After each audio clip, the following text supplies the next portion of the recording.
What's up? What's up? It's Chad. Let's see. So we're about a week or so since I broke my 89-day juice feast, and so a lot of things have changed. One of my things that came up when I was, towards the end of my juice feast. I mean, all along through this, I've been very much, let's say, just open to my intuition and listening to myself. Just listening to my intuition. That's it. And that brought me great things throughout that experience. And as a result of that, more and more and more things kept changing, and more revelations came to mind, and just like the snowball effect, it kept growing. So with that, I'm running yet another experiment, one that I've never thought I'd run, but I'm actually going to start experimenting with consumption of a little bit of animal products. So this was I don't know, when I was probably for the last, I'm going to say 3 weeks of my juice feast, I had the desire for specific animal products. And I'm saying desire versus a craving, because a craving is a fixation. It's it's just like an obstruction in the body. Now, this was more along the lines of, say when you're tired and you're at home and you want to go to sleep and you're just like, it just feels right. You want to go to bed, so you go to bed. You don't sit around like, oh yeah, I really want to go to sleep, man. I had a big time craving desire, whatever you want to label it, for red meat, and specifically organ meat. Now, the organ meat is, you could explain the red meat, but the organ meat is kind of out of my league, because I've never, outside, I think I've eaten liver one time. I've never eaten organ meat, but for some reason just drawn to that. And I don't see with me wanting to actually pursue eating organ meat is because I was already taking glandulars. So, in the back of my head, I actually, because, for those of you who don't know, a glandular is it's essentially, I was taking an adrenal glandular as well as a pituitary glandular. So it's pituitary gland or adrenal gland, essentially in a capsule form. So it's kind of like in my head, I was walking around like, yeah, I'm not doing anything, but eating an animal would be bad, but they're actually the same thing, because either way, there had to be some sort of death there. So, and then that led me into the thought of, well, does...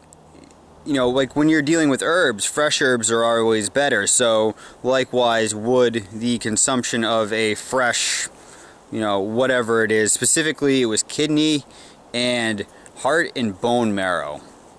Those are all things that I was wanting, or my body was just seemed driven towards. So I'm going to, I have no idea what it's going to, be like, but I'm going to run the experiment. And like I told my wife, who knows, maybe I do this and I come running back because I have horrible acne and upset stomach and all this other stuff. But I'm just going to take it as it comes and see. My thing too is I'm looking to really become an all-around holistic practitioner. And I do, at some point when the money's right, I'm going to become a master herbalist. So I figure this is just going to add also to my experience. And, a lot of times in life, at least I can say specifically for myself, I've walked a certain path, and I'm always looking over here, admiring those, the trees over here, the mountains over there, and as a result, I just think that that's all that there is to life, and I completely forget what's over here, which might just be equally as beautiful, as a result of just fixing myself on this is how things are, and that's not really how the universe works. So I don't know if I will get some sort of internal reparation from this. I do still see that fruit is ultimate in terms of cleansing, but there was something going on and I can no longer just buy into things like, you know, there's no way that dead things can beget life.